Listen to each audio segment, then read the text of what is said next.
O Brasil tem mais de 14 milhões de desempregados. Para garantir o sustento das famílias, muitos desses trabalhadores que perderam o emprego partem para o trabalho informal. Muitos deles esquecem ou mesmo não sabem como continuar contribuindo com a Previdência. É um problema que só vai ser percebido lá na frente, na hora de se aposentar. São tantos trabalhadores nas ruas dando duro o dia todo para garantir o sustento. Mas será que eles se preocupam com o futuro? Pensam na aposentadoria? Severino sempre trabalhou com carteira assinada, mas depois que ficou desempregado, virou vendedor ambulante de fruta e hoje não paga mais o INSS. O tempo que eu contribuí foi o tempo que eu trabalhei de carteira assinada. Hoje eu não contribuo mais. Não consegue? Não consigo. Se você for olhar mesmo, a maioria não contribui, porque o que ganha só dá realmente para sobreviver. De acordo com dados do IBGE, de uma amostra do primeiro trimestre deste ano, a Paraíba já tem 220 mil pessoas desempregadas e 54 mil estão em João Pessoa. No Brasil, são mais de 14 milhões de pessoas que perderam seus empregos. Depois da onda da crise, com o número de desempregados crescendo, muita gente está fazendo de tudo para se virar. Muita gente migrando para a informalidade ou se tornando um microempreendedor individual. Para o microempreendedor, o valor da contribuição ao INSS é de 5% em cima do valor do salário mínimo, ou seja, o MEI paga por mês ao INSS R$ 46,85. Isso para ter direito aos benefícios, exceto a aposentadoria por tempo de contribuição. Para o microempreendedor, a aposentadoria chega por idade. Por enquanto, 60 anos para mulheres e 65 anos para homens e 15 anos de contribuição ou aposentadoria por invalidez. O INSS reforça a importância de continuar contribuindo e lembra alguns benefícios aos segurados. O auxílio-doença, aposentadoria por invalidez, aposentadoria por tempo de contribuição, que é 30 anos de contribuição para a mulher e 35 para o homem. Maria das Graças também está desempregada. Vive hoje de bicos. Ela dá aula de reforço. Às vezes trabalha nos fins de semana como garçonete. E mesmo com o dinheiro contadinho para criar os 2 filhos, ela reserva pouco mais de R$ 40 para pagar o INSS. Eu faço meus esforços, mas dá para pagar tranquilamente. Eu já penso assim, futuramente na aposentadoria, mas assim também porque às vezes acontece um acidente, alguma coisa assim, você está contribuindo com o INSS. Isso é muito importante, não só para mim, como para as outras pessoas que são aposentadas. Pois é, então a gente vai continuar dando orientação para esses trabalhadores aí, seja você que está desempregado, você que já tem um trabalho formal, você que é MEI, como fazer para não perder a sua qualidade de segurado.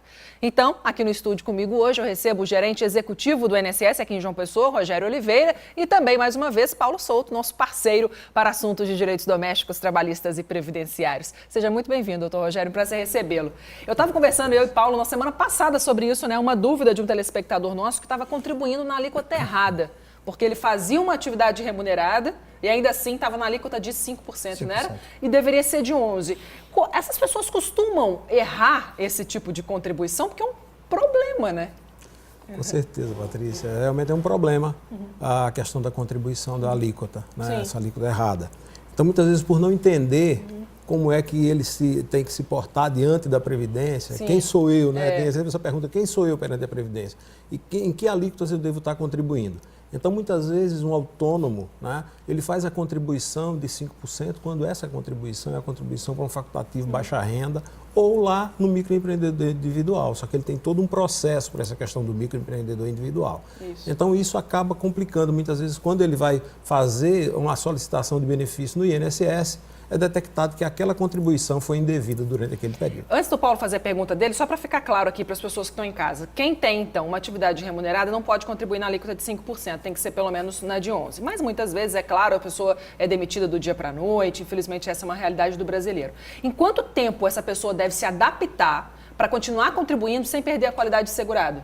Olha, ele pode continuar, dependendo do tempo de contribuição que ele tenha na Previdência, esse tempo que a gente chama o período de graça ou em que ele mantém a qualidade de segurado, pode ir de 12 a 36 meses, dependendo de algumas conjunções de tempo de contribuição, busca de emprego, recebimento de seguro-desemprego. Então, isso faz com que ele possa variar nesse período. Então, ele tem que saber onde é que ele se encaixa para que ele comece a contribuir o mais rápido possível. Porque na questão do tempo de contribuição, quanto mais contribuições ele tiver lá na frente, ele vai ter mais cedo o benefício dele. Paulo, manda ver. Na reportagem, eu vou dar uma notícia não muito boa para a Maria das Graças, ela está recolhendo na alíquota errada. Quando ela falou no valor de 40 e poucos reais, ela está recolhendo na alíquota de 5%. Ela está recolhendo errado. É exatamente esse ela vai caso ter que pagar a diferença, porque ela exerce uma atividade, ela faz bico como diarista e no final de semana ela exerce uma atividade como garçonete. Está errado. Tem que contribuir nessa Se ela alíquota. quer contribuir na alíquota, tem a de 11, A de seria 11. o ideal para ela, já que ela não precisa. Aí ela pode trabalhar sem problema nenhum. Agora, na dia de 5%, é quem exerce atividade exclusivamente em casa, sem remuneração. Entendeu? Exatamente. Uma pergunta que eu faço ao nosso colega aqui é: não seria mais prudente a Receita Federal do Brasil, junto com o INSS, fazer um bloqueio? Porque nós vamos no site da Receita Federal do Brasil, jogamos o NIT e recolhemos na alíquota de 5%. Não seria o ideal que só pode recolher na alíquota de 5% quando o INSS liberar aquele NIT? Eu acho que seria o mais prudente. O que eu vejo hoje na Justiça Federal, horrores de pedidos judiciais, onde a Justiça nega porque realmente ele está recolhendo de uma forma errada. Não seria o ideal? Olha, é tipo um cadastro, né? Seria feito um cadastro para poder liberar. Esse cadastro no INSS ele acaba sendo declaratório. Onde vai fazer a checagem disso é feita posteriormente, no momento da solicitação do benefício. Então, ele declara que é um facultativo baixa renda, está inscrito no CAD único e tem até 2 salários mínimos de renda familiar. Então, e que não exerce atividade remunerada. Então, é declaratório. Começa a contribuir, tem um código e tal. Então, quando ele vai solicitar o benefício, que esse cadastro é analisado, então verifica-se que esse cidadão muitas vezes tem vínculo, né? Ele está exercendo uma atividade remunerada e não seria aquela contribuição dele ou dela. É um benefício que no início foi chamado de benefício para o dono de casa, né? Ou dona de casa. Então, assim, é um cadastro que teria que ter forçosamente uma alteração na legislação, né? E eu acho que a Procuradoria pode ajudar no levantamento disso, inclusive das questões jurídicas que decorrem dessa situação, para que houvesse realmente um cadastro mais apurado desses segurados do facultativo baixa renda. Tem a informação de que o INSS aqui na Paraíba vai implementar o INSS digital. Eu queria saber se vai haver alguma mudança no processo de requerimento do benefício ou para algum tipo de categoria. Olha, o que muda essencialmente é a forma de atendimento, tá? Não muda nenhuma regra, tá? As regras são as mesmas. E o atendimento, vamos continuar tendo atendimento presencial na agência, sim, só que vai mudar. O cidadão ele não vai requerer uma aposentadoria ou requerer um salário maternidade. Ele vai fazer um requerimento eletrônico e lá no momento em que ele vai ser atendido no INSS, é que ele vai definir que tipo de benefício ele vai solicitar. Essa documentação, ao invés de ele entregar uma massa de papel, essa documentação vai ser digitalizada no INSS, todo o documento do cidadão é devolvido juntamente com um protocolo e esse processo passa a ser virtual. Ninguém mais vai trabalhar com papel no INSS. Ou seja, hoje, qual que é o tempo de demora dessa entrada, dessa documentação, esse processo? Olha, hoje nós estamos com mais de 50 dias, tá? Em média, para decisão de benefícios aqui na Gerência João Pessoa e em Campina Grande também, na Paraíba, esse tem sido a média de tempo. Isso é um tempo razoável, que o senhor acha? Não. Para nós, não. Tá? A lei, inclusive, garante até 45 dias. Né? A gente trabalhava com um tempo bem menor do que isso antes. Só que decorrente de o aumento da demanda, greves, então isso tudo acabou afetando a nossa agenda e alongando esses prazos. Paulo, você queria falar sobre uma novidade anunciada na semana passada pelo INSS. Explica primeiro para o pessoal de casa qual que é a novidade e a pergunta, por favor. A novidade veio na Lei 13.457, onde alterou a questão de para que o segurado readquira a qualidade de segurado. Que nós até estávamos conversando antes, começou com uma carência de ele vai fazer, tem que cumprir recolher todo o período. Por exemplo, auxílio-doença 12. Aí a medida provisória não foi aprovada, caiu para 4 como era na lei. Exatamente. E agora a nova lei estipulou que você, para readquirir a qualidade de segurado, quando você perde a qualidade, você tem que contribuir com 50%. No caso da aposentadoria por validez, você tem que ter 6 contribuições, auxílio-doença 6, auxílio reclusão e pensão por morte 9, salário maternidade 5 e por aí vai. A alteração foi esta. Entendeu? E também ficou estipulado também agora que um benefício por auxílio-doença, quando não for determinado um prazo, ele não pode ultrapassar 120 dias. No caso do judicial. Do judicial, né? Que geralmente, no caso da perícia administrativa, não. O perito, ele estipula um prazo. Mas na judicial, muitas vezes, não havia isso. E a sua avaliação é boa para o segurado? É boa. É uma boa notícia. Está na lei, é uma boa notícia, está na lei. Ele tratou também da questão da perícia ambulatória em casa, a perícia tanto médica como social, na residência, está na lei. Muita coisa, o que eu sempre defendo é que esteja tudo previsto na lei.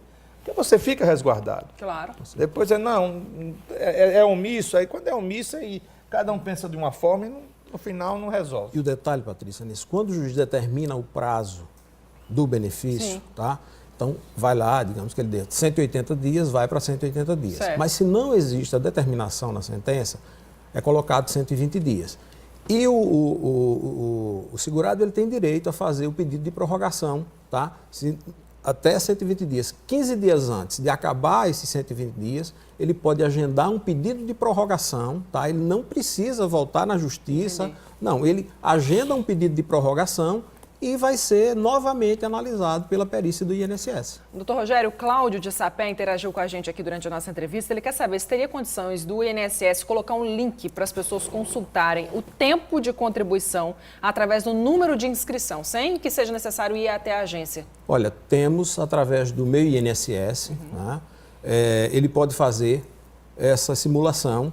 Para isso, ele precisa do CNIS, né, o seu Cadastro Nacional de Informações Sociais, que ele pode solicitar, através do meu INSS, ele cadastra uma senha, tá, e tem acesso a vários serviços que ele pode ir lá e consultar o CNIS dele. Com o CNIS, ele pode ir dentro da própria página do INSS, tem um simulador de tempo de contribuição. Com os contratos, com carteira, com NIT. Perfeito. Inclusive, ele pode analisar alguma divergência, algum contrato que ele tenha na carteira e que não está no NIT dele, tá?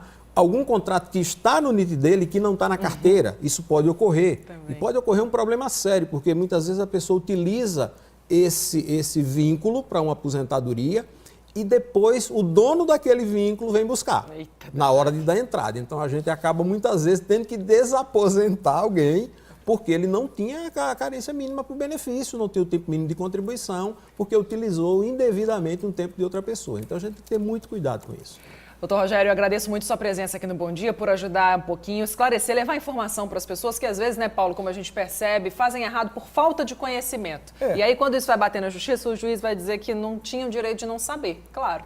É o que está previsto em lei. Então, a gente tenta ajudar as pessoas aqui a fazerem a coisa certa. Eu só queria deixar o endereço, então, para as pessoas que quiserem saber mais detalhes no site da Previdência, esse que está aparecendo para você, previdência.gov.br. Paulo, a gente volta a se falar na terça-feira da semana que vem. Até lá. Obrigada, doutor Rogério. Bom dia para o senhor.